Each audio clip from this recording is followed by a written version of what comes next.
Hello guys, Jai Jagannath. Welcome to my new mini blog. आशा करे आपण माने समस्ते भलरे थिबे। आपण मानकु गोटे भल टूरिस्ट प्लेस देखेबाकू चाहूँगी।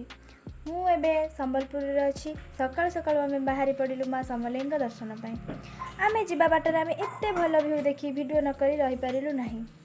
जस्ट आगो को गले माँ समलेईଙ୍କ मंदिर पाखरे थिबा सुंदर व्यू को आपण मानकु देखौछि। एबे आसीगला माँ समलेईଙ୍କ मंदिर। वर्तमान आपण माने माँ समलेईଙ୍କ दर्शन करिनियंतु, कारण माँ को पाखरे फोन अलाउ नाही। माँ को मंदिर एत्ते भीड़ जे जिबा भी असंभव होईगला। माँ को दर्शन सारी पाखरे थिबा किछि सुंदर परिवेश को आपण मानकु देखौछि।